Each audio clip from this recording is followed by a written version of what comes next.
Hello everyone, जस्तो आयो त्यस्तै हजुरहरूलाई प्रस्तुत गरिहाले। अब केटाकेटीहरूले आफ्नो रहर पुरा गर्नको लागि खोलेको च्यानल हो, सब्स्क्राइब चाहिँ गरिदिनु होला, धर्म हुन्छ।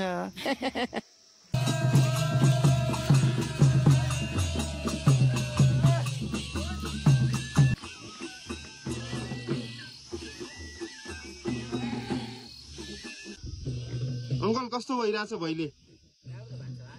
अंकलले त्यही भनिराख्नु भयो, अंकलको भेरा बाख्रा आइन निनीहरू।